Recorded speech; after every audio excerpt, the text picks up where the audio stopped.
Actually, you know what? I can probably put it up here.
So yeah, good morning and welcome to our calendar year 2018 AER workshop.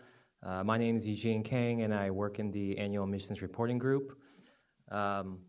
Today we're going to be giving a brief presentation on the program itself, also a little bit of insight on how you navigate through the AER reporting tool, open the floor up for some questions and answers, and then hopefully have all you come down, whoever chooses to work with our staff one-on-one so you can go through the tool and see how to input the data and navigate through the tool so you can submit your report. A couple of housekeeping announcements before we start. Restrooms are down the hall as you exit the auditorium in the back. In case you need to evacuate, there's exits in the back and also to my right, to your left. In the event of disaster or earthquake, you may need to shelter in place, so cover your heads, hold onto your chairs, and when it's safe, you can exit through the exits I mentioned before. And lastly, if you have a cell phone, which is probably everyone here, please remember to put your phone on silent or vibrate mode so we won't have any disruptions during the workshop.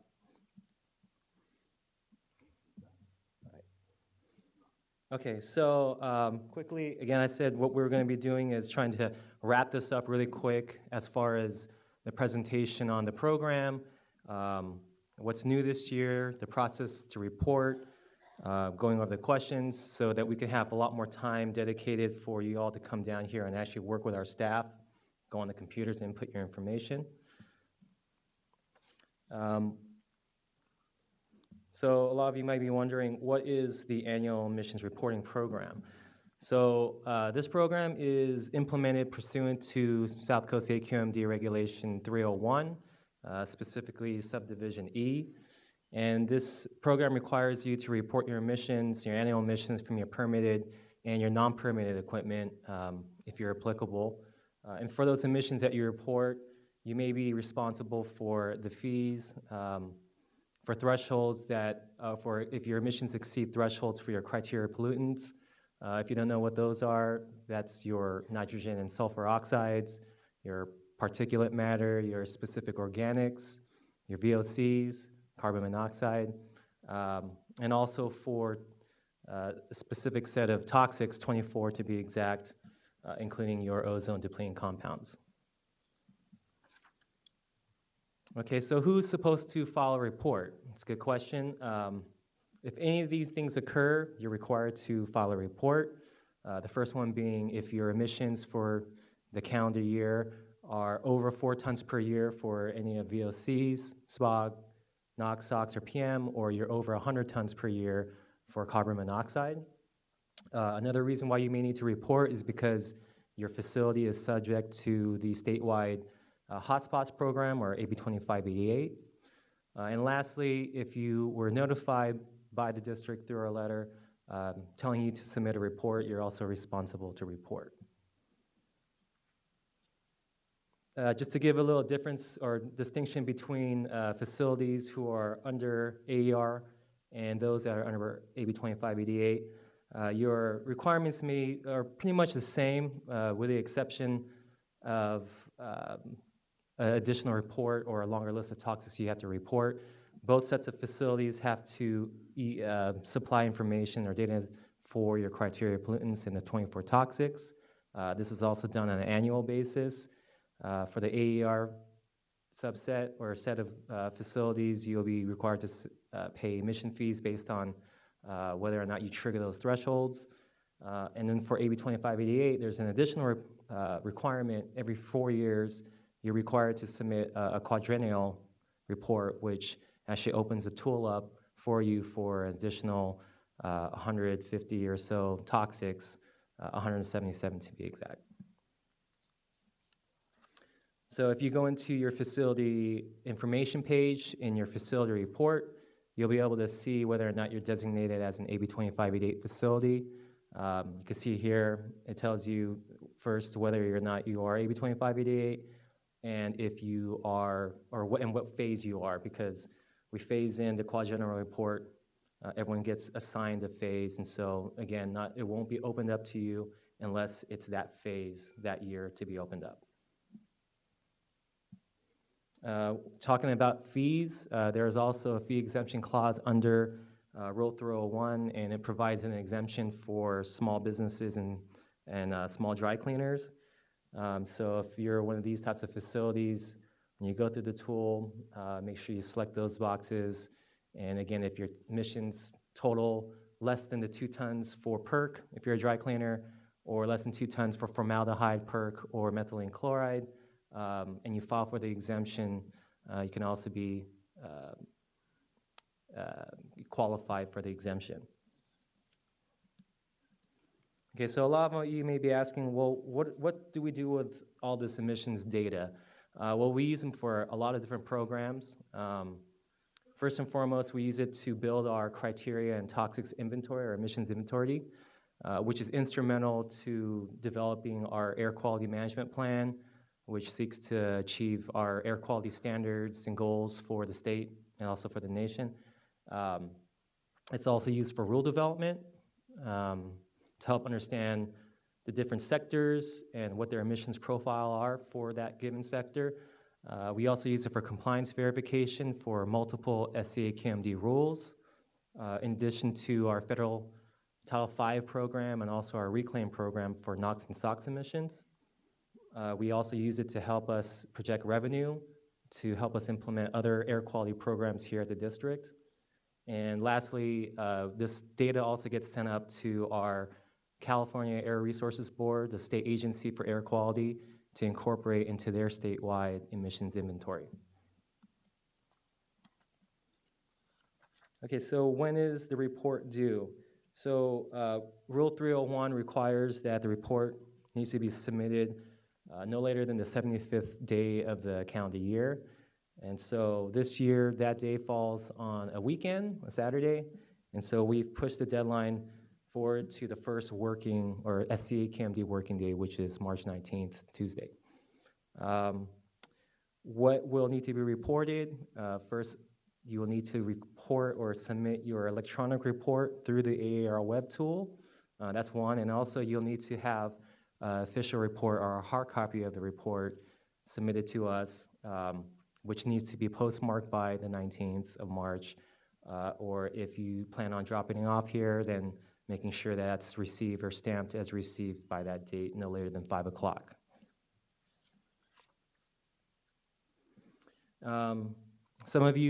Most of you probably received a letter, and so that letter probably was accompanied with a pre-printed return envelope for your report, and so you can use that. But for those of you that may have not gotten that letter, make sure that you mail in your report to the address or the return address on this slide. This, just so everyone knows, this presentation is on our website on our AER webpage, and so if you need to go back to it for reference, you can go back to this slide and find the return address. In this hard copy, you're going to have to include a couple of things, which will be your signature page certifying the emissions for your report, any payment due if you actually trigger the thresholds. There's a status update or a facility status update page that will also need to be included, in addition to an online submittal confirmation that you submitted your report online. Again, there's other methods for you to submit your report. You can also use a drop-off service. And again, refer to the slides if you go that route. You can use this return address. Again, this presentation is on our website, so you can refer to that. So a couple of things this year. What's new from last year, for those of you that may have reported? Well, first, emission fee rates have changed, which is common every year. We adjust those rates based on the criteria pollutants or the tax. And so our tool, our web tool, has already incorporated those changes. So when you actually calculate your emissions or you input your data, those will be reflected, the changes in the fee rates. Another thing that's also changed is the phase. I talked about the AB2588 facilities previously, and last year was phase 2. This year it's phase 3. So if you're a phase 3 facility, your report will be opened up to a longer list of toxics that you need to report. Also, I'm not sure how many of you are aware of the state reg that got recently adopted in December of last year. There are some requirements for reporting there at the state level. What we've done in our tool this year is modified it so that if you submit a report through our tool, that you will be in compliance with the state reg. And so mainly the things that you'll see different in our tool is you'll have identifiers for facilities subject to the state regulation. You have a checkbox. Basically, it'll say AB 617, and I'll tell you the reason why that you are subject to AB 617. There is also a checkbox, excuse me, for you to check whether or not your data is considered confidential, and which is also something that's required in the state reg. And so if you want more information on that, you can always call us back, but probably the best person to talk to would be CARB, and we can provide you with that information. I think it's on our website when you actually go into our What's New document, provides the links. Sorry, go ahead.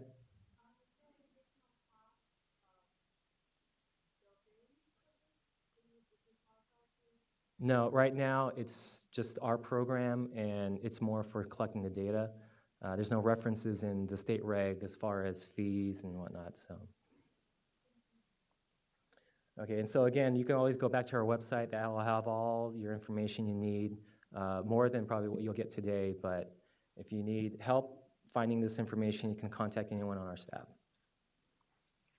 So again, when I talked about the differences, I guess as far as interface goes, when you go into your facility information screen, you also see a different section where it says whether or not you're under AB 617 and the reason why you'd be subject to that. Yep. Sure.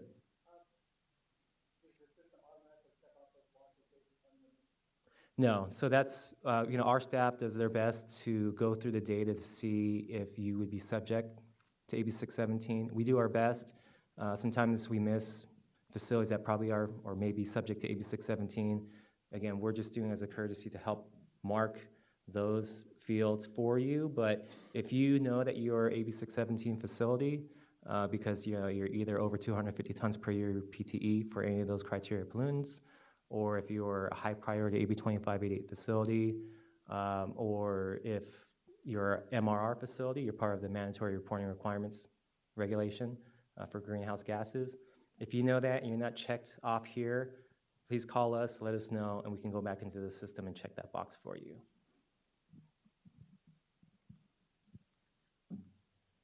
Okay, so the reporting process.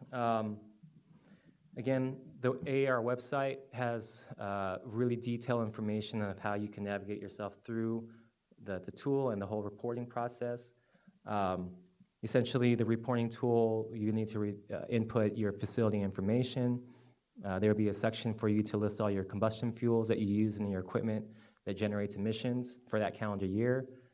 You'll be building your emissions sources profile, so all your permitted equipment and your non-permitted equipment you'll need to add. Again, we do our best as a courtesy to upload that information for you if you're new to the system. So we try to put all the permitted equipment there for you, but it's always best that you guys check to make sure that's correct, because maybe you're going through a modification or you inactivated a permit or something. So make sure you check that section and check it with your files and your records. And then after that's all done, you'll be able to go into the system and input various factors for throughputs, emission factors, whatever else you may want to provide, and that tool will help you calculate the emissions automatically for you. There's other things that are also in the pool, in the reporting tool. There's a section where you need to upload supporting documentation if you choose to use something other than default emission factors, or you have other information that suggests that your emissions may be lower. And we can go into that a little bit later, but that's a part of the process. And towards the end of it, there's a button that you can press in our reporting tool to run validation, make sure you inputted everything correctly. It'll tell you where you maybe need to go back into the report and correct things, but we also have that feature available. And once that's all cleared, you can go ahead and submit your report. It'll tell you what your fees due are based on the emission calculations. And it's always important to make sure you keep copies of everything that you're submitting to us, including the records that support the data that you've input for the emissions report in the event that we go back and look at your facility report and they need to audit you or just have questions. Okay, so we're going to move to, I guess, our very commonly, frequently asked questions. Again, what emissions should I report? As I said, if you're applicable and you're required to report an emissions report to us, you're going to have to report both emissions from your permitted and non-permitted equipment. So obviously we don't know what some of your non-permitted equipment are, so when you're doing the emission sources and you're building that, make sure that you're including all your Rule 219 equipment. If that generates some emissions, maybe some of your registered equipment, because again, that's not going to be populated for you by our staff. So how about what emissions shouldn't be reported? Well, your mobile source emissions for maybe like your on-road or your off-road equipment, that's not subject for report in our report under 301. Any state registered portable equipment, maybe under the PERT program at the state level, that's already being reported, so we don't need to have a double report on that. Architectural coatings under our Rule 1113, which is basically your coatings for your stationary fixtures in your buildings. That does not need to be reported.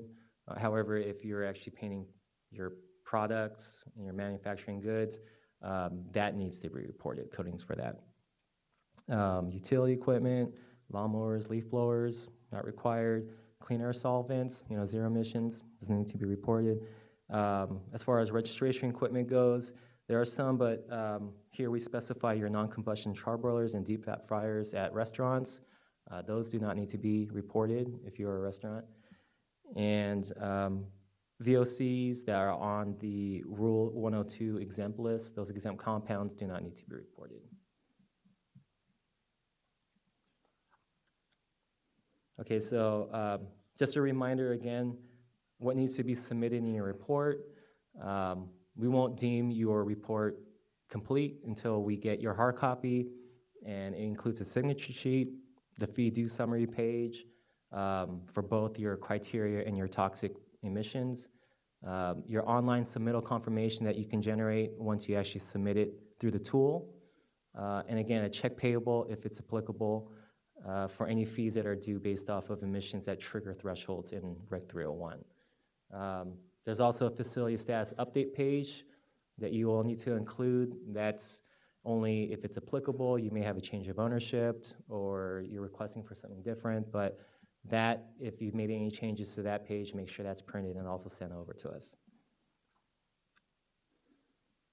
So a lot of people have asked, well, instead of a check, can I pay emissions online? Yeah, we have a mechanism for you to do that.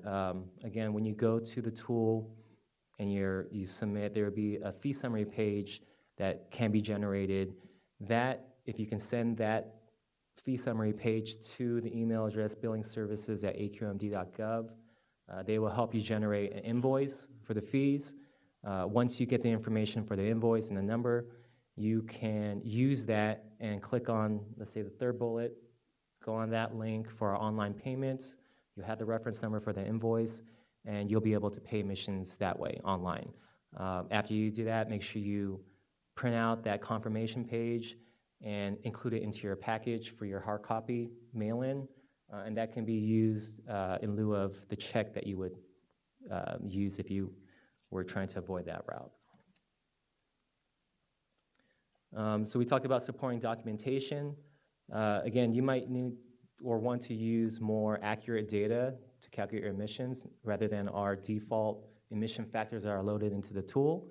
And so in order for you to do that, you should include, or you must include, your supporting documentation. This could be possibly if you have a SEMS or continuous emissions monitoring system, the data for that, or if it's a source test you're referring to, make sure you supply a copy of that approved source test from the SCAQMD. If you're using maybe different VOC or content for different coatings or whatnot, you're going to want to include the MSDS or SDS pages for that. And then for any other type of documentation, if you're changing things from the default, just make sure you supply the documentation. The system is limited to file sizes 5 megabytes and under. I mean, you can load up as many documents, separate documents as you want, but again, we're limited to a 5 megabyte size for each file. How long should you keep records for? I did say earlier that to make sure you keep records for all the data that you have to support what you have in your emissions report. We recommend that you keep it at a minimum of 5 years in the event that we need to go back and look at your emissions and audit your report. And so make sure you keep that, again, for at least a minimum of 5 years.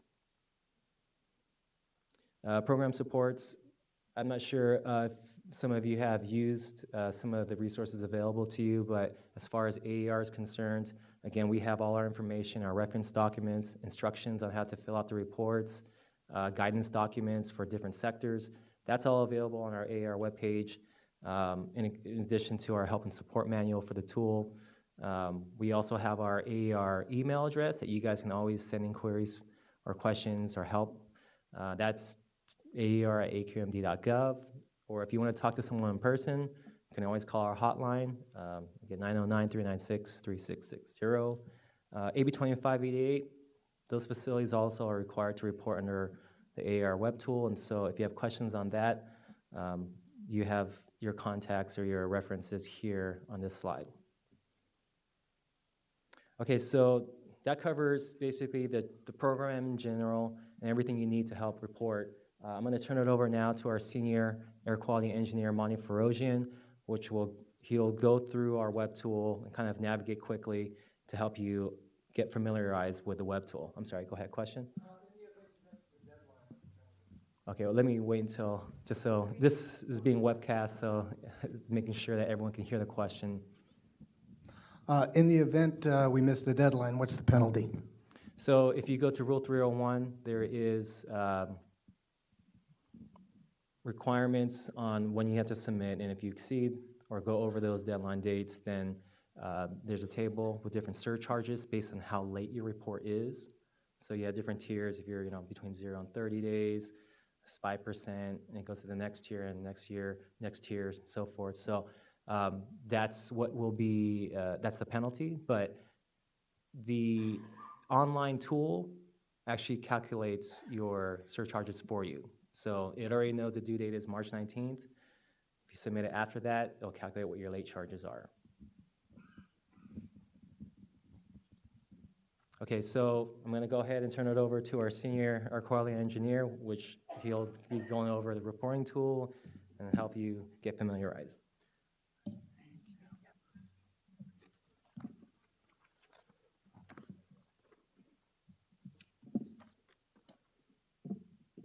Good morning, everybody.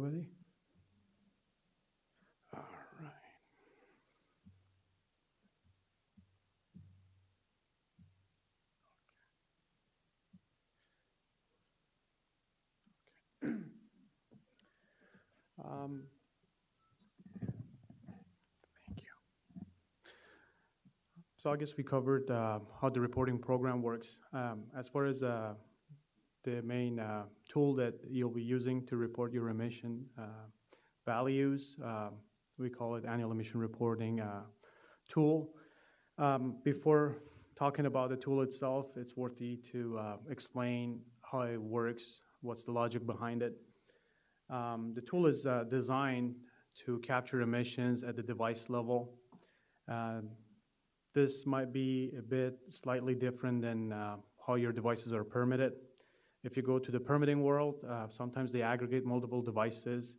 They call them permitted units, but they consist of, each permit unit might be consist of different devices. As far as the reporting is concerned in our program, we would like you to report at the device level. So we have an example here for a printing operation. If you have a dryer and printing press can be aggregated and permitted as one permitted unit.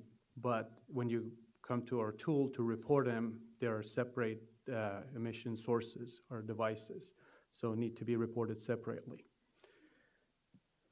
And as I indicated and was reminded here, your whole permit profile is uploaded to our reporting tool.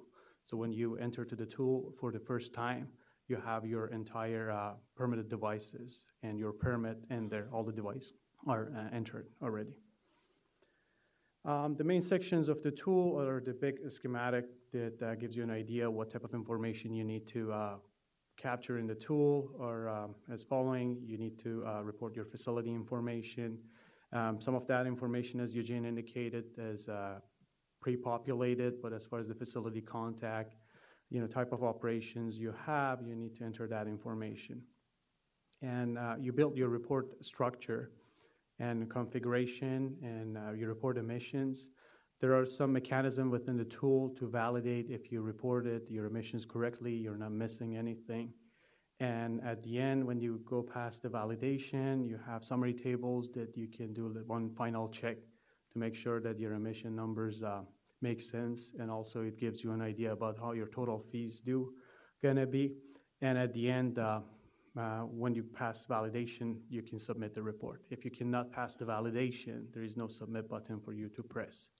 So you need to resolve all the validation issues. We classify all the devices to certain categories to help you report easier.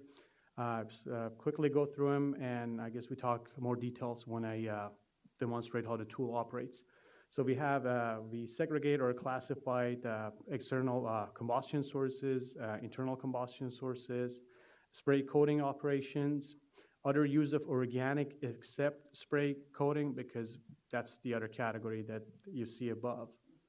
And storage tanks have their own category, fugitive components. If you're subject to Rule 462, 1173, 1176, you need to capture that emissions.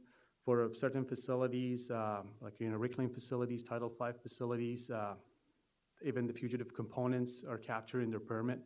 So you see them uploaded as part of your permit profile. If you have other processes that are not captured above, you can use that category for them. And under certain circumstances, you may have offset spills, startup shutdowns. We created a separate category for those events, because you may have different permit limits for those cases, and it may not be a good idea to aggregate it with your normal operation emissions. Process emissions, that's the feature that we built into our tool, because you may have a certain device that has different type of throughputs associated with each throughput. You have different emission factors. Good example for this would be, let's say you have a spray booth. You may use different type of paints with different VOC content. So by building process option, you can capture each type of paint as a separate process. So you don't have to come up with a weighted average emission factor or something that is hard to track when we do audits. That will be clear, because we see each paying item reported separately. I'll go through that in more details when I demonstrate how the tool operates. And as far as the features that the tool will provide, it allows you to upload, the first time that you report, we upload your permit profile into the tool. You can enter all the emission factors and non-permitted devices that are not there. But from that point on, the following year that you report, you can just upload what you created or the configuration that you put together from the previous year.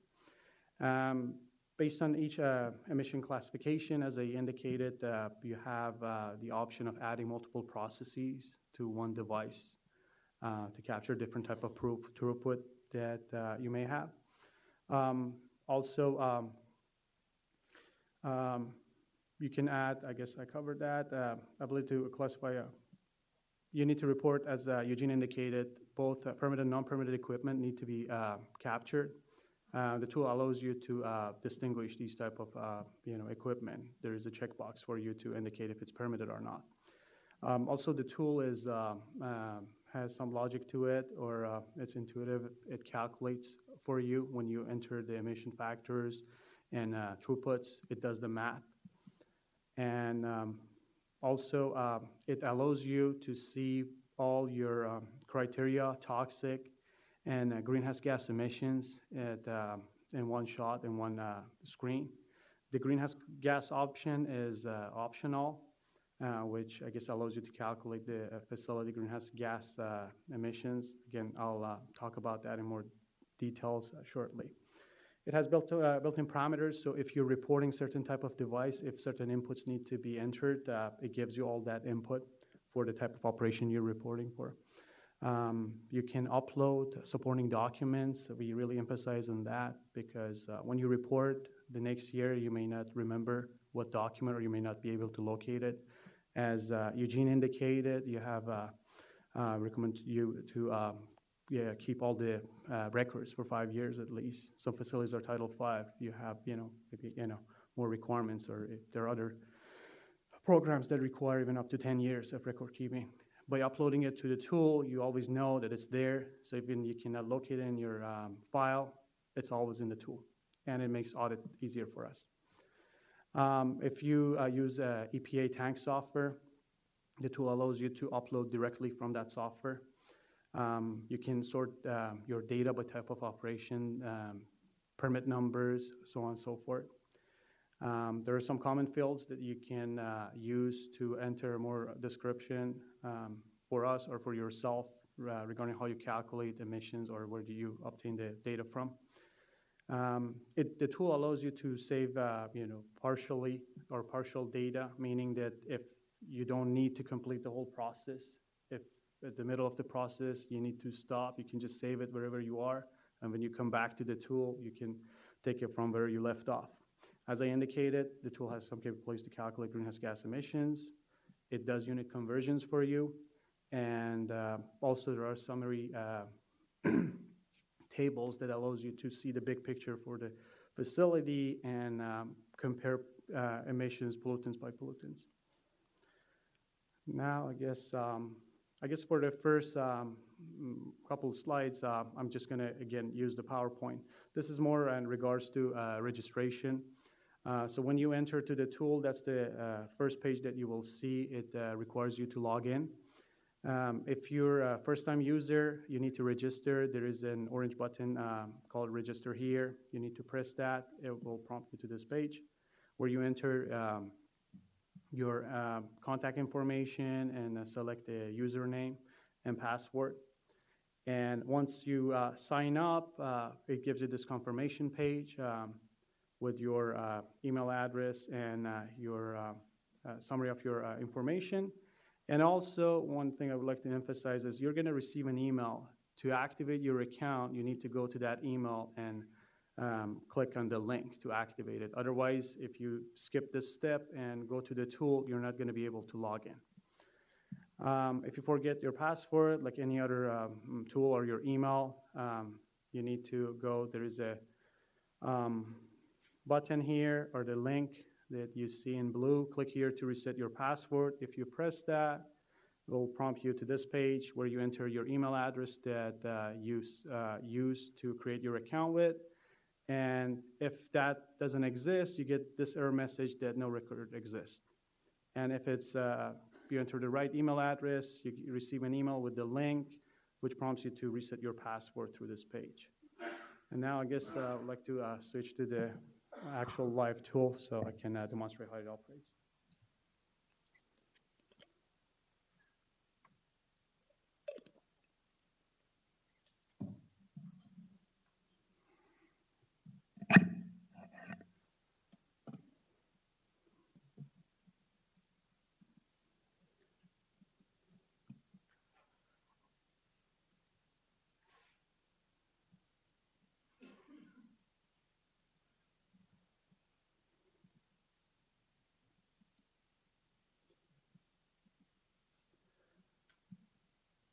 After you log into your account, the tool is going to ask you for your facility ID and PIN number.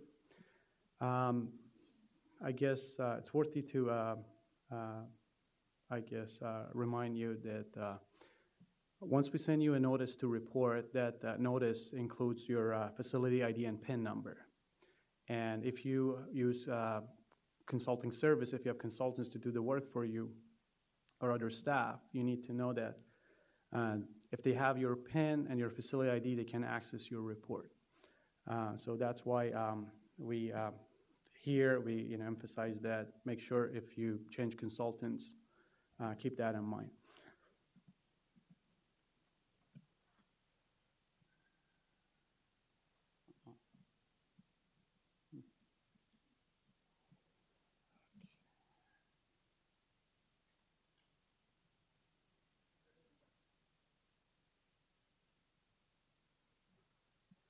So I have a test facility. I'm going to log in. And once you enter your PIN and facility ID, it prompts you to this page where you see your entire facility history as far as reporting is concerned. And if there are reports that were submitted in the past, the status would be submitted, not work in progress here. I guess for the sake of this demonstration, I picked this facility and there's no submitted report here. So what you need to do is you need to go ahead and let's say I would like to report for 2018. I press the open button. Once you prompt in, it gives you two options. You can report last year report. If you submitted it, you can easily press that button and it populates whatever information you had in the previous submitted report to your this year report. And if in the middle of the process, let's say you start the work and then by mistake you press that button while you're working, it's going to overwrite whatever you did. So you got to be careful that in the beginning of the process you press it. But if you start compiling your report for the current year and you go back and press that button, it's going to basically overwrite and delete whatever you entered. And go ahead. Would you use that import last year's if your values did not change?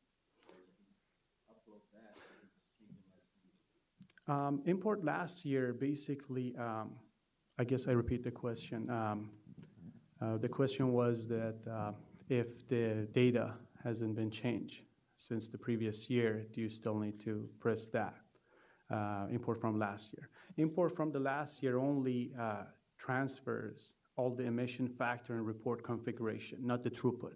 So even if everything is exactly the same, you need to import the configuration of the reporting tool from the previous year gets transferred. You still need to go and enter the throughput.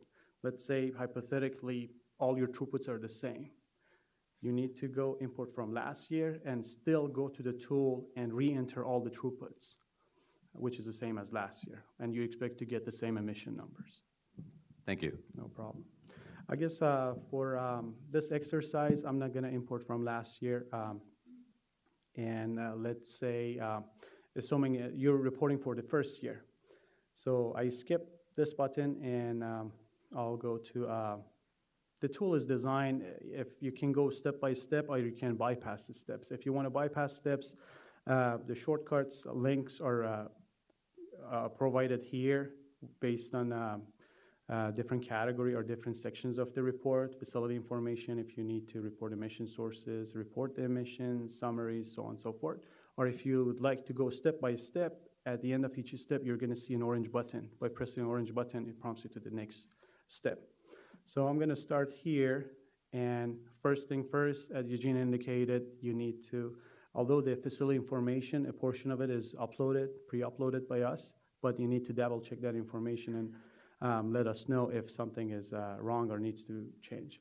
Eugene covered this information that is pre-populated. If you scroll down, one thing that we encourage facilities to check every year is your NAAQS code and SIC code. Once you report it for the first time, when you transfer from the previous year, that information is populated. But sometimes you go through a change of ownerships or your operation changes. So it's worthy to double check those numbers.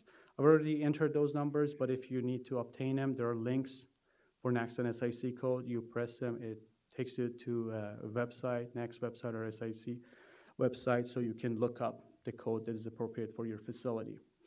One thing that you also need to enter is industry type, which again, it's pre-populated here. It's an auto body shop. Facility operating status needs to be entered every year. So if you skip that step, or if you don't go to the facility information, this is one of the validation errors that you're gonna see. So I'm gonna skip it, so we'll see how the validation works. We briefly talked about the tool being capable of capturing greenhouse gas emissions. If you need, or if you're willing to calculate emission from greenhouse gases, you need to check this box in your facility information. Otherwise, the tool is not going to calculate any emissions. One caveat here, the greenhouse gas emission methodology is based on California Air Resources Board Tier 1, and it's a good starting point if you want to determine the applicability for that program, but it's not 100% accurate. By not being accurate, I mean there are more answers to how you calculate greenhouse gas emissions as far as the methodology, and some data needs to be actually measured data when you calculate those emissions. So our tool only uses default emission factors. So you can use it to kind of see if you may be subject to that program. If you need to, the detailed determination, you need to refer to California Air Resources Board Mandatory Reporting Regulation program and see how you calculate the emissions. And one other disclaimer is you need to decide if you want to use it or not use it. If you start populating your report and you check it, and through the half of the process you decide that you don't want to calculate the greenhouse gas emissions, and if you uncheck it, some of your information may go missing. You may run into some validation errors. So it's better to make the decision before you start. The other option or the other category is if your facility is capable of generating electricity, and if you click that button, it asks you for your nameplate capacity and gives you some, categories to select from as far as where you use the electricity. So I'm gonna uncheck it right now for simplicity. If your facility is subject to Rule 1173, 1176 for fugitive emissions, you need to check this box. And we have, if you go to our guidelines, if you're subject to those programs and you perform a screening for your fugitive emissions, we require you to use more detailed calculation methodology, and that's where it's gonna be used. So we're gonna know you're subject to that program. You do quarterly testing or screening, so we expect that the other method needs to be used there. And if you're a small business, you check that box.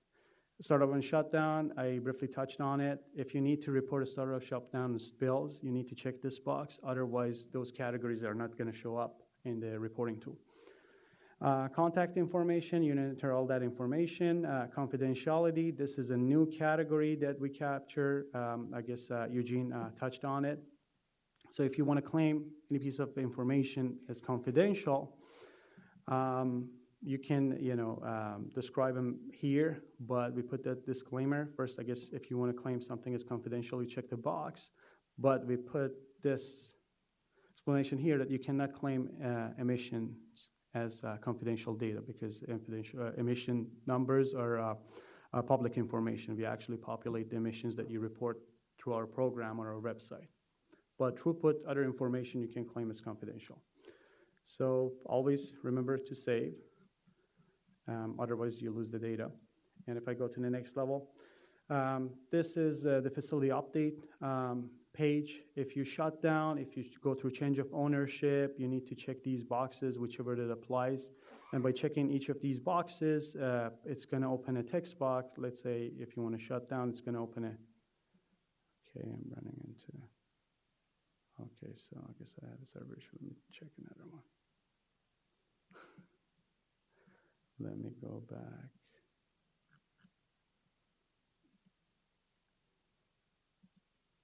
Okay, so you kind of see it kind of shows up, but basically those boxes allows you to enter additional information. Let me try one more time. Maybe they're working on the server. Okay. Sure. If you could wait, because it needs to be recorded. Your Sherry is there. Wait, got it. If you have a change in a facility ID, will you have access to that prior data? Every year when we generate mailing lists and sending notices out, we query from our permitting database. So let's say if you go through the change of ownership before we generate a mailing list, we should have already captured that. But if it happens after, you need to contact us and we will be able to upload your facility again. But the downside is if your ID changes, we need to re-upload your permit profile because all the permit and permit numbers will change. Yes. So that means that whatever configuration that you created under the previous ID, you're gonna lose that. So you need to start from scratch. Okay, thank you.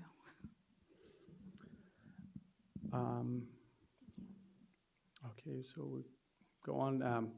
So once you complete your facility information, the next step would be if you combust any type of fuels, you need to list them. Otherwise, when you go to the tool to report emissions for those type of combustion devices, the fuel is not going to show up. So I already added a fuel there, distillate fuel. I have an engine you can add. I can show you if you want to add, let's say,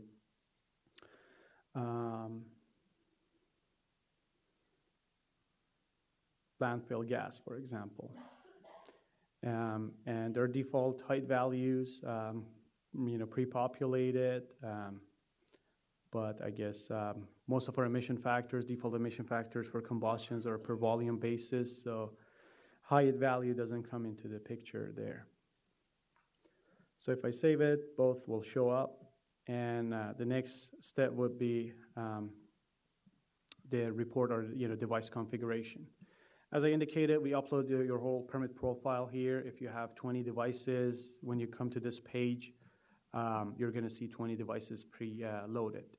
But remember, what we upload is what you have in your permit.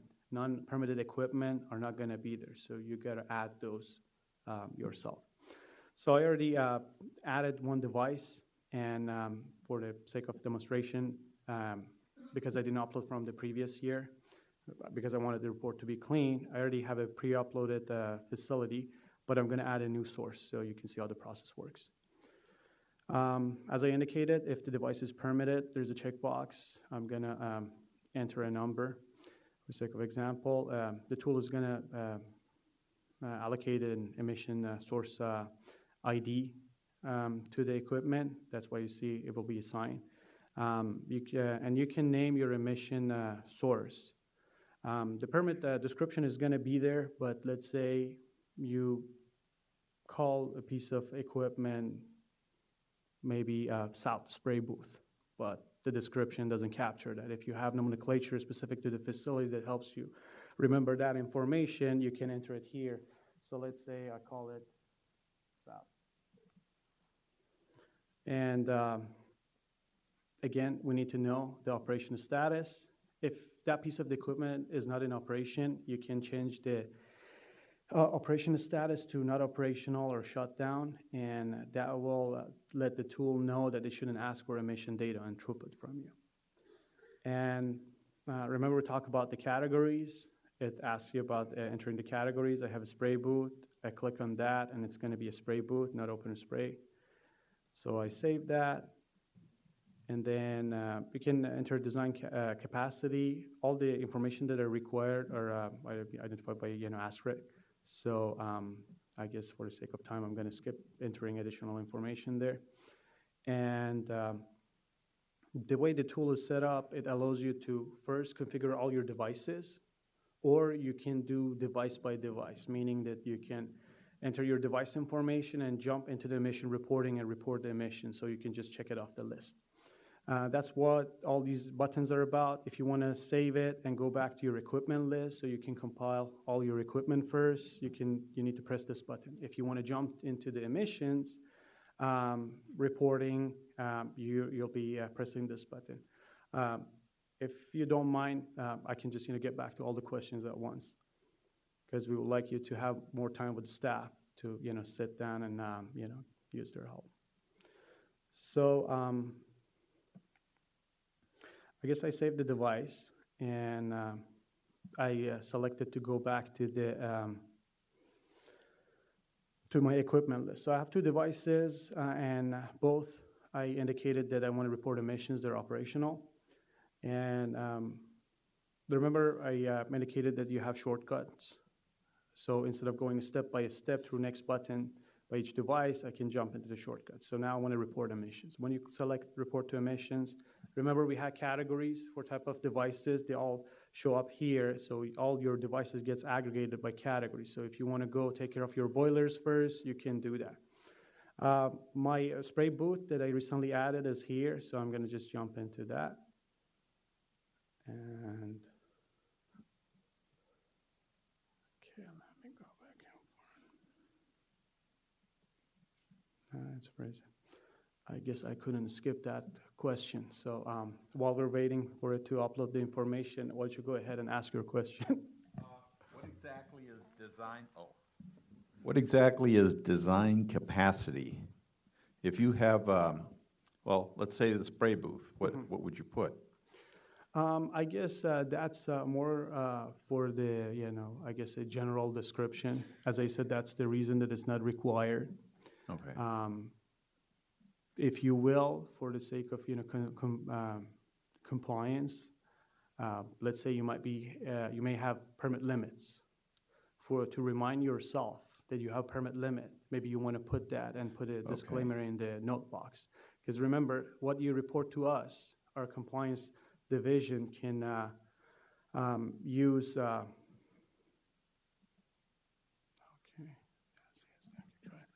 So our compliance division can use. So you don't want to shoot yourself in the leg, and it's a good QA/QC method.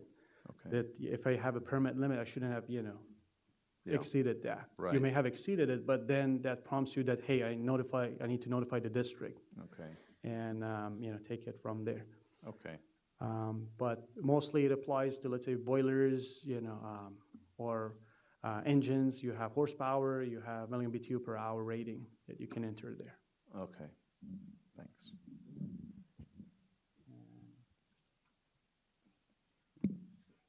Let me log out.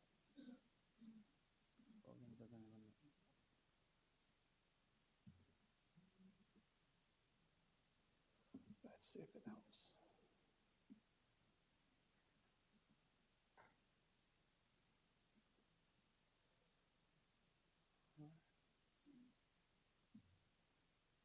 It's not the internet, is it? It's not the internet, is it?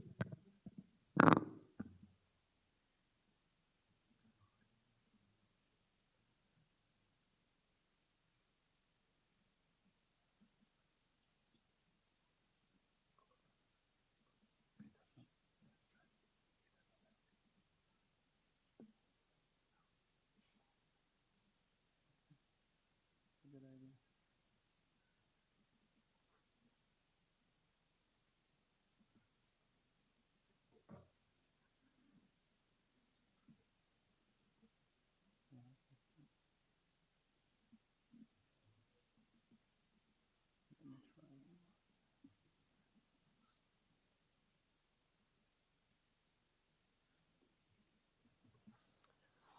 As you can see, we're experiencing technical difficulties.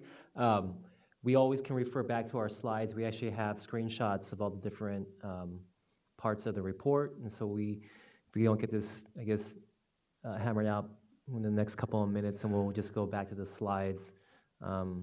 Again, I see some people maybe leaving, but please, if you can't stick around, we're going to try to dedicate most of the time for you guys just to come down here and talk to us one-on-one if you want to talk specifically about your facility.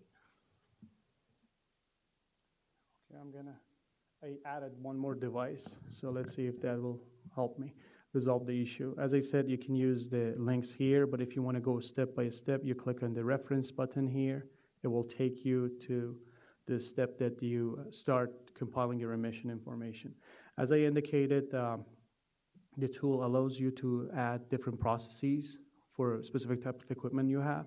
Let's say I added this. Let's say it's a spray booth. I may use different paints for different purposes, primer or main coat or clear coat. So you can add those separately. Let's say for this case, I need to, one process gets added automatically, and let me define that. And here we go. Okay, I guess PowerPoint is this.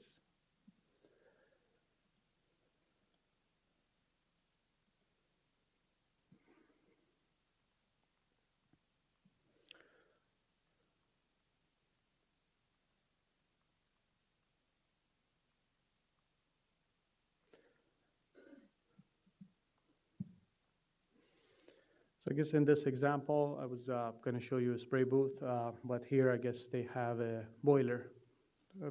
The process is the same, the concept is the same. So this is where I left off with the tool. So in case of a boiler, that's another good example for adding different processes. You may have a boiler, but you may be able to combust different type of fuels. You can run your boiler on natural gas, or let's say you have landfill gas that you can use for your boiler. These two different type of fuels have different emission factors, so you need to separate them. So adding multiple process allows you to do that, so you can use the default emission factors. So when you press that button, let me go back. When you open the process right there, it prompts you to this page where you capture additional information about the process you're defining. Including selecting a fuel that you have, and then of course you need throughput and emission factors to populate your emissions. So if I click on the step one, if you click on the open button right there to define your process further, as I indicated in very beginning, before you start compiling your devices, you need to define what type of, or you need to list what type of fuels you have. If you don't do that, you're not going to see any fuel here. So that's why that is the first step. But let's say in the beginning, I selected two different fuels, natural gas and refinery fuel gas, or biogas, whatever fuel that you have. So all those are going to show up in this drop-down menu right here. And every process that you define, you need to select an associated rule with that. And when you click on the Add Rule blue link right there, it has some logic to basically give you a list of rules that it thinks are appropriate for that piece of equipment. So let's say I selected that. The next step would be entering your throughput. And you enter your throughput. It has a drop-down menu for the units, for the throughput you're reporting. So you can populate that, and the tool is going to take care of all the unit conversions that are needed if you use an emission factor that uses different type of units. And for combustion devices, we have default emission factors for both criteria and toxic. So there's a blue link right there. If you want to use our default, you press that, and it's going to populate all the emission factors for you for both toxic and criteria pollutants. But if you, let's say, if you're a reclaim facility, you have a SEMS, so your NOx emission is more accurate. You actually have a device that monitors the emission. You can always go to each of these pollutants, click on the open button, and override that default with whatever emission factor or whatever number that is more appropriate for your process. And I guess here we have an example of going to the VOC. And again, you can, if you need to overwrite the default that was pre-populated, you need to check that default box, which I guess is unchecked here, and it allows you to overwrite emission factor. And now I guess that process is added. And if you need to go from, I guess they're adding in, other process there. So remember, we have multiple categories. One, if none of the above applies, you have a type of equipment that is not in one of the categories that we predefined, you need to add them under other process. And again, the same process. You need to define your processes, add throughput, add your emission factors. So I guess in this case, when you go to the step 1 to define your process, that option varies by type of equipment you have. So we saw the fuel combustion devices, external combustion source. I guess in this case, for other process, these are the information that you need to enter to define that process. Let's say you have a device that is not captured in the categories that we have. Let's say it's a printing operation or specific type of equipment that are not there. You can define the process name, add any comments, and then it allows you to kind of define the sector associated with, industrial sector associated with that type of device. Everything you have drop-down menu. I wish I had access to the live tool. That would be easier to explain. And again, whatever device or process you define, you need to associate a rule to it.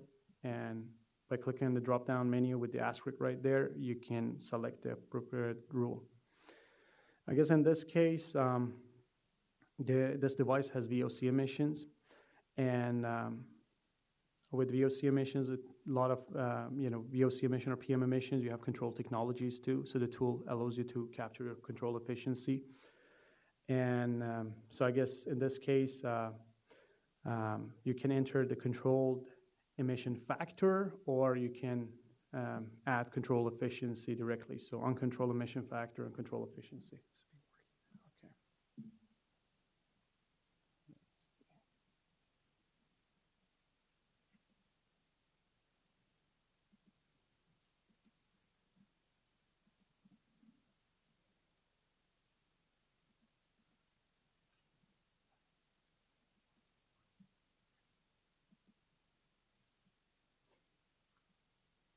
Okay. Maybe it doesn't like me, or it's tired of me. Oh.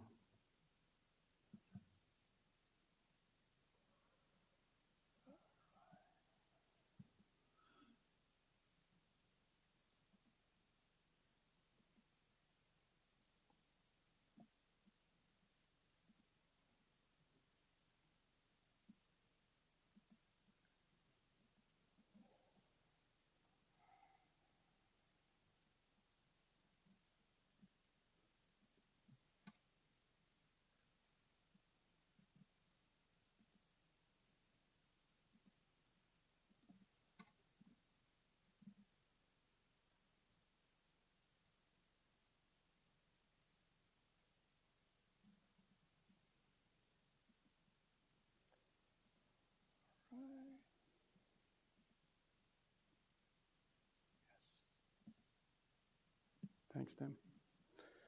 So I guess going back to the live reporting tool now.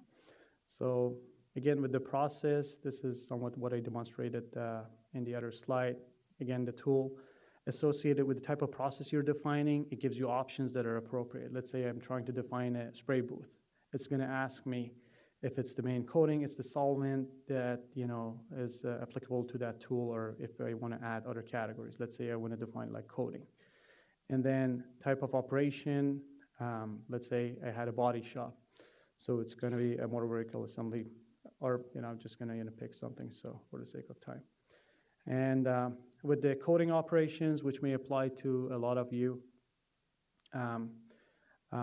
you need to, there are specific technologies used for the coating. let's say HVLP sprayer being used, you can select it here. And type of material, if it's a primer, if it's the top coat, let's say I want to define as primer. And material description, let's say you may have multiple primers. You may want to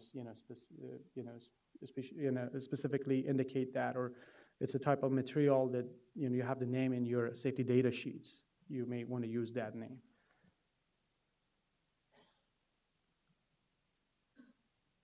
Let's say it's called WD200.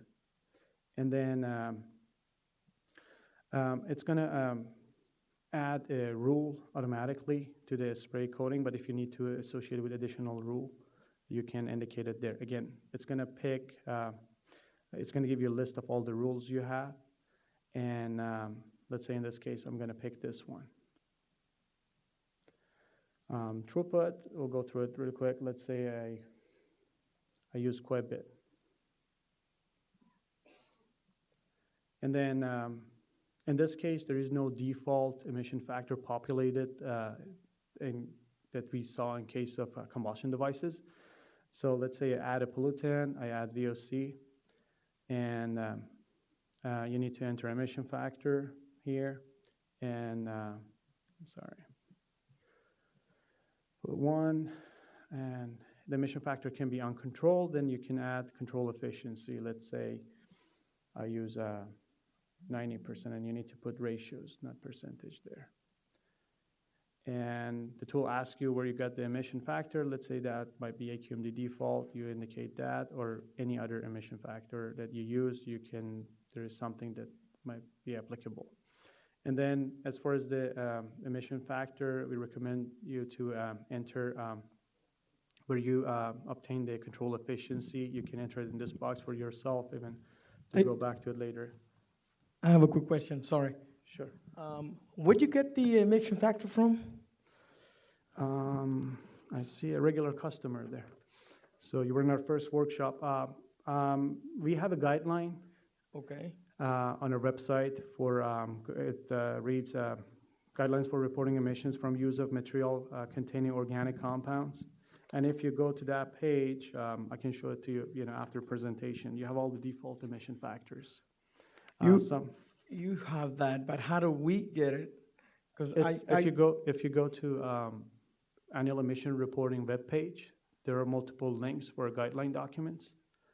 And you can also, by all means, go to the manufacturer documents that you have for your piece of equipment, and you can obtain that information from there. The efficiency, oh, okay. Yeah, because I'm kind of following behind the schedule, and we want to allow time for you to sit down with the staff. I'm kind of scanning through it. But by all means, if you go to our webcast webpage and go to the first workshop video, it's more detail.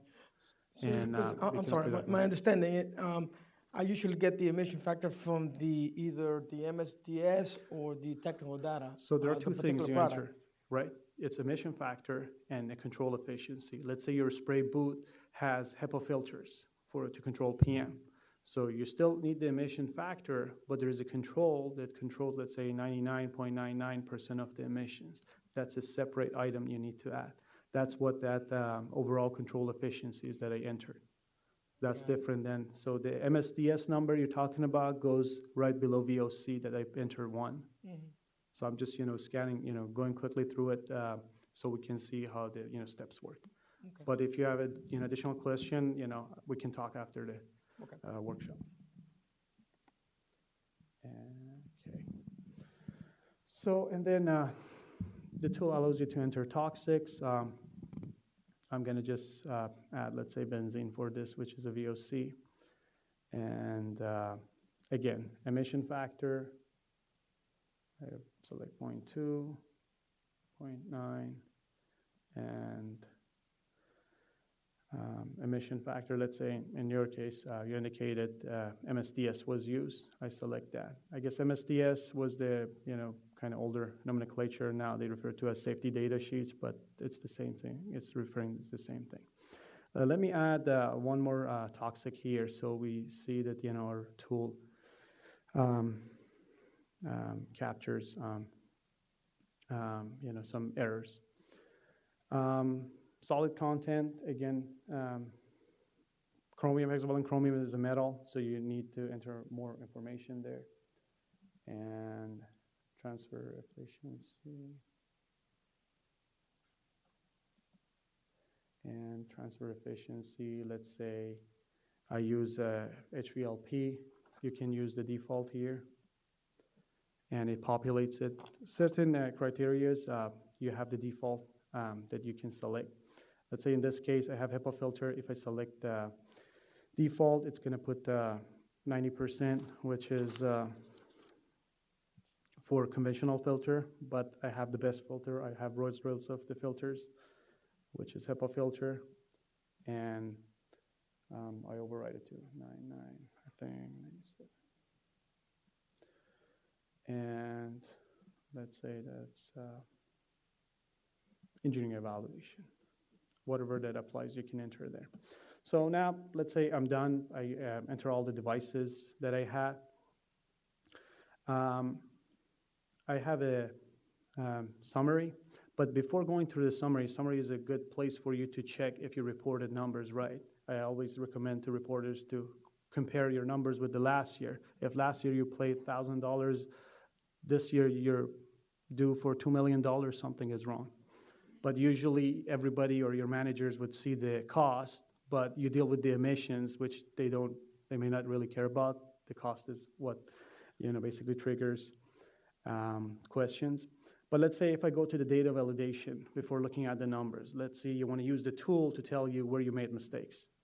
If I run validation, I'm in trouble. You see errors and warnings. Errors mean you cannot go past or you cannot submit. Warnings is basically letting you know that you may, however you configure your report, there might be a reason behind it, but it may not make sense. But it's not, it's not inaccurate. Remember, I told you right in the beginning, everybody thinks facility information is the same. I'm not going to check it. You need to indicate what your operation status is. I intentionally didn't select that. Bam, it showed up.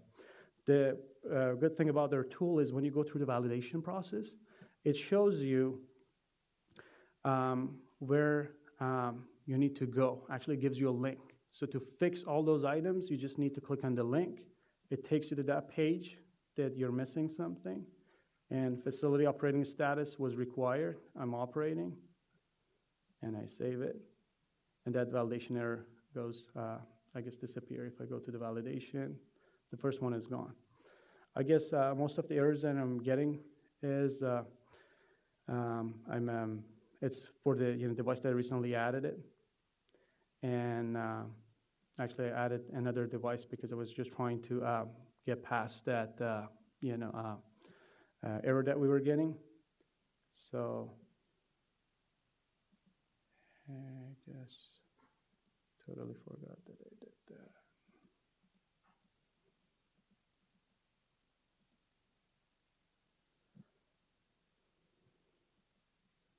Initially, I was supposed to add one.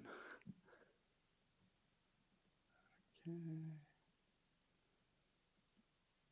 Or, I guess that's a good candidate. Let's say that device that I added, ES17. That device may not be in operation, right? Remember, I indicated if your device is not in operation, you're going to say it's not generating emissions. It's out of service. We recommend not using the shutdown because if it's shut down, that means you may want to just remove it from permit. So if it's just sitting there idle, you're not using it, just say no, not generating emissions. So if I want to save it, it's going to ask me what is data status, go back to our, what's the year that data status applies. So I press 2017. So it's been out since last year. Save it, and then now it's not going to show up on my emission reporting site because if it's not operational, the tool is not going to ask you for emission for it. So if I go to the data validation, wow, a lot of them disappeared because it was associated with having a device with no emissions. And this warning is due to the fact that I added a device, a spray booth. I'm claiming that it has metal emissions. Metal emissions are PM. So if I'm not capturing particulate matter and I'm reporting a particulate matter that is toxic, it's gonna warn you that, hey, how about particulate matter? And let's say add PM, and let's say we use all the defaults for the sake of time.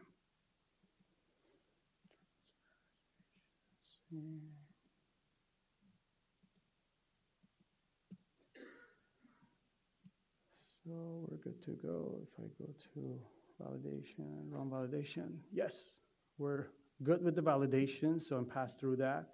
And then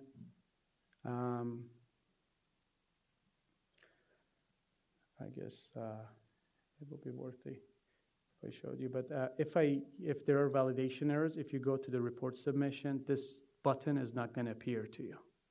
So I guess maybe it was better if I showed you before. But if you don't see submit button, that doesn't mean that you're done. There is something that you need to fix before you see that. Now I guess we skip summary pages. As I indicated, the tool allows you to see a picture of your report. Let's say you have criteria, pollutant, and toxics. It gives you a schematic by device category that how much emission you have for each category. Let's say I have internal combustion. It shows you that total.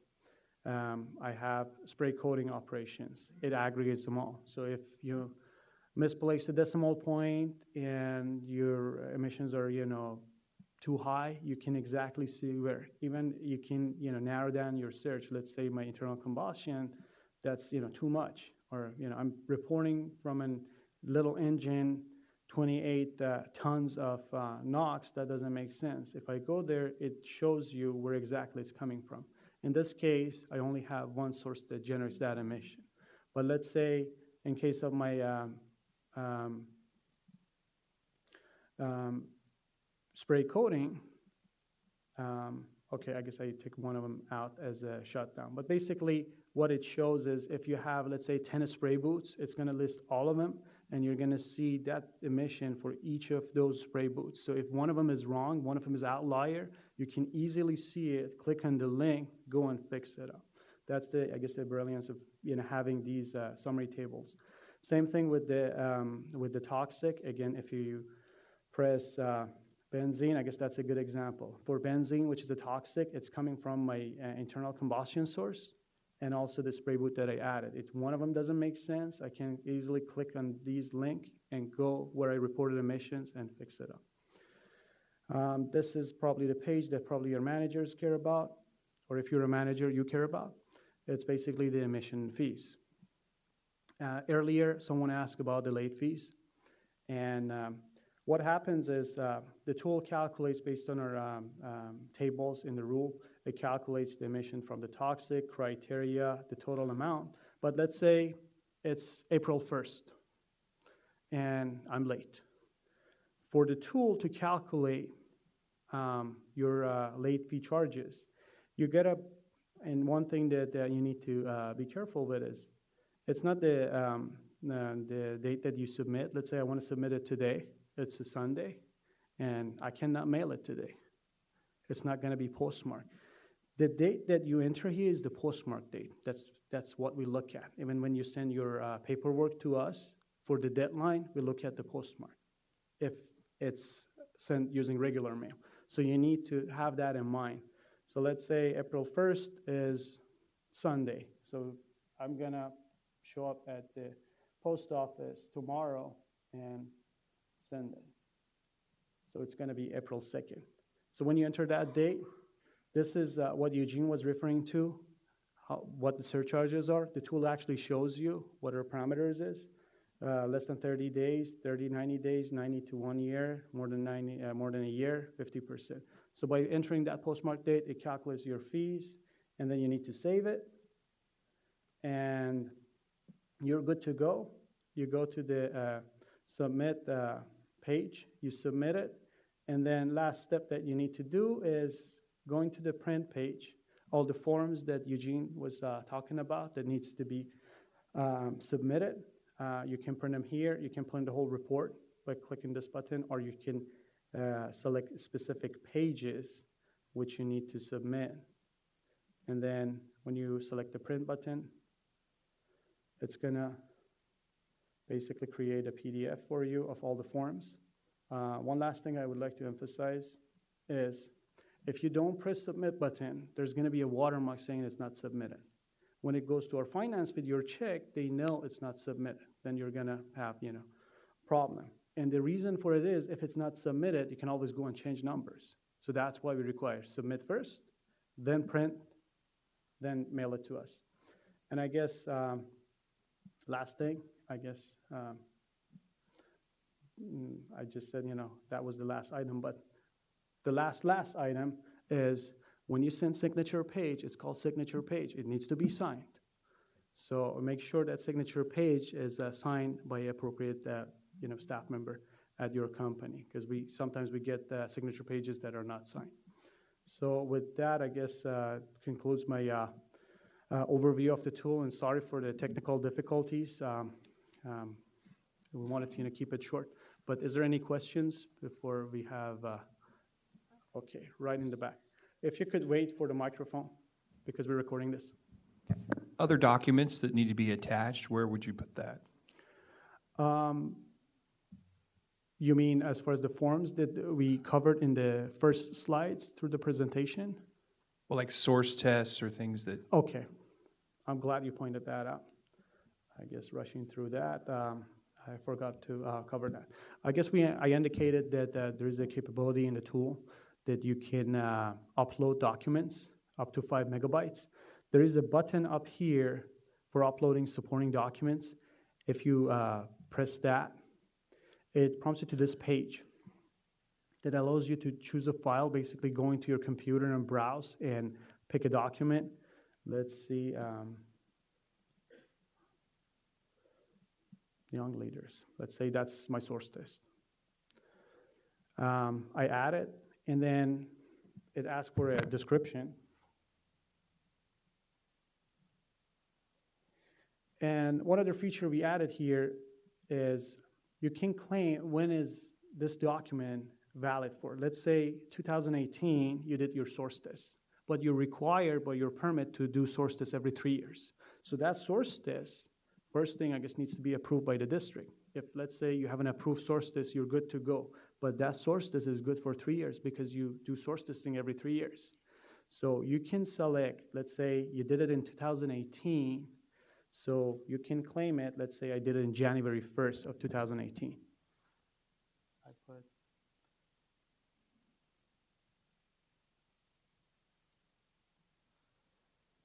But it's good for 3 years, right? So next time that I'm gonna come back and do the source test is gonna be January 1st, 2021.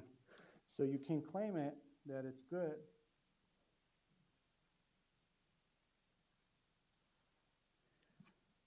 And then you press upload. What it does is, next year when you report, if you go to this page, this thing is gonna show up. So basically you upload once, but it's good for next 3 years. So that way you just upload once and you always have access to it. That's why we recommend you to upload the documents. And if you go through an audit by our staff, they're not gonna come and ask you, where's your source test, because they can find it there.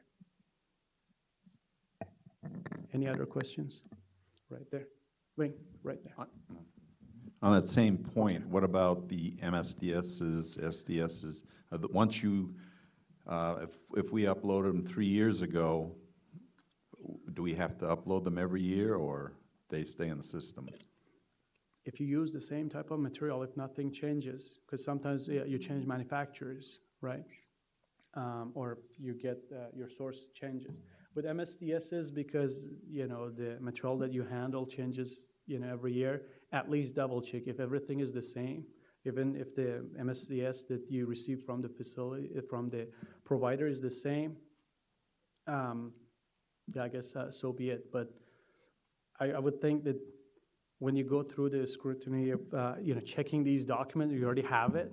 Why not just upload it every year and build that practice? But okay, I understand with the MSDS, you may have like 20, 30 MSDSs, and that can be take a lot of time. But as a general rule, what you uploaded 3 years ago is gonna stay in the system. If you tell the tool that this document is gonna be valid from right now that I'm uploading, it's not gonna let you to come and, put like, other dates, but let's say I use the example of source test because Yeah, when you pass the source test, you're good up to the point that, frequency that you have in the tool. But with the MSDS, when you put it now, God knows, what you're gonna use by December, right? right.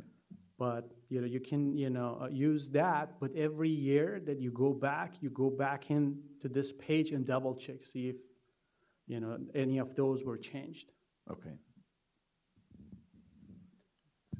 When you were going through the supporting documentation before, you mentioned that, I don't know if it was source tests or emission factors, calculated emission factors, but you said you had to maintain record keeping for up to 10 years. Is that true? I guess it depends what program you're in. If you're Title V, I believe it's 5 years. And good example, Eugene touched on it for Assembly Bill 617, that pulling in facilities that are subject to state greenhouse gas reporting regulations. And those facilities, if they're subject to verification, which basically third-party audit by state, those facilities have record requirement for 10 years. Okay. So I just didn't want to, say something. I just wanted to be, more stringent. Our program, you're Title V, you may not be Title V, but we expect facilities, we recommend you to keep it at least for 5 years because we do audits. And then when you're subject to an audit, we're gonna ask for all that, record. And that's the good idea, to upload everything in the tool, so that way, if you go through an audit, you're gonna just tell us, hey, go check the tool, everything is uploaded. Okay. Go ahead. Oh, sorry. Okay, go ahead. You mentioned overall control efficiency, and is that, where would you reference that from the different type of filters? You were put a 0.9 and then you said, oh, HEPA's 0.99, Yes, just as an example, but where would we refer to that? I guess for the case of spray boots, I can show you where you can, obtain that through our guidelines. And I don't know if you can see it, but let's say for PM control efficiency, we have it in our guideline, we have a table that tells you the 90%, 97, 99.97. But these are defaults. You may have, or this is a spray booth, you may have a type of operation that you're one of the kind. And then your manufacturer built a masterpiece with 99.999999 control efficiency, and that was permitted by the district. So you can go to your manufacturer document and obtain it from there. I guess what I was just using, because I was falling behind, I was just, skipping through steps, but I believe you attended the first workshop as well? No. Okay, but if you go to that webcast for the first workshop, I guess I went to more depth of demonstration. That might be worthy to go through. Thanks. If it's the first time. Okay. Once you submit your report, are you able to, if you need to make changes, are you able to go back in and edit it once it's submitted? Okay, so you're asking now hard questions. It depends, and as far as changing the numbers that you report, as a reporter, you can, once you submit, the tool is gonna get locked on you, and if you need to change information, if it's before deadline, you can reach out to us, and our staff can unlock the tool for you. But let's say you gotta make sure that if you already send it in mail, you gotta let us know. So if the first package comes in, we know that there is another one coming in. But if it's past the deadline and you press submit, there is no way for any of our staff to unlock it because it's more like a compliance issue. Deadline is passed, we cannot unlock it. And let's say you need to change by then, you need to submit an amendment. And if you go to our website, there is a one-page overview of how you submit amendments. And that's how we go about after, changing your report after the deadline. And so just to add to that, so if you submit, go through the process and you submit an amended report, would that still be, and I don't know if this is a question for you or for the first gentleman, would that be considered late if the amount that you have to pay is? Okay, so less if it's than one? before the deadline, you're not late. If it's past deadline, it depends. There are provisions in Rule 301, Section E, talking about late fees. Sometimes the change you're making is not going to impact the emissions. In that case, there is an administrative fee that you need to submit. But let's say in your case, you're more interested about underreporting because you're talking about fees. Let's say you underreported and you find out that your emissions was supposed to be higher. When you submit that amendment, there are provisions in the rule. If it's within a year, 75-day from the due date, official due date, it depends how much that change in emission is. If what you initially submit is more than 90% of the emissions that you were supposed to report and pay fees for, we basically, you just pay for the emission fee with the current fee schedule for that report. But if what you're, basically you find out that what you initially paid as part of your original submittal is less than 90%. So then there's a 15% surcharge. If you pass a year 75 days, it's going to be 50% surcharge on top of the fee that you pay that is valid when we review or when we postmark the documents. I know it's a lot to grasp. We can talk further, but I just didn't want to dodge the question. Any other questions? Lady up there. So regarding documentation, what if you don't get approval back from, say, a source test that you submitted? You did pass the source test. And we want to use, obviously, the data from that source test for the emissions factor. What do we do if we haven't received approval from you guys? Correct. A couple options. I don't know. You want to, Eugene, you want to take a shot at it, or? Yeah, I know some of you are doing your best to submit these source tests for approval, so we recommend if you're going to use them, please make sure you submit the approval request on time, and in time and fashion. Make sure you're doing it within the calendar year that you actually got the source test approved conducted. And so just go in that fashion, and we'll try to get around to it, and we can work with you to make sure that's getting pushed through, so you can use that source test for emissions calculations. So if we haven't received the approval by then, can we still use the data? In our case, we've submitted all of our source tests on time, and we've passed it. So. Right. I can talk to you a little bit more after the workshop, but in general, if you're going through all the right motions to get it all approved, again, if it happens that you go through the approval process and you don't get them approved, you're still going to be on the hook for underreport emissions if that's the case, and any surcharges. And so, but again, if you want to talk a little bit more in detail about that, we can talk about it after the workshop. Okay. Or during the workshop after the presentation. Any more questions? All right, so I guess with that, that concludes our workshop for today, and I guess we're going to have 5 of our staff with computers, so if you need hands-on help with the tool, we're here to help. Right. Thank you so much for attending our workshop. And again, if you guys need to leave or can't stay around to meet with our staff, please utilize our resources, our hotline, again, 909-396-3660, or email us. You're not alone. We're here to help. So please utilize those resources, and we can help you even navigate through the web tool on the phone. And we also have one more workshop coming up. So That's if right. you need to come in and work with the staff, we're here to help. Thank you. Thank you. Sure.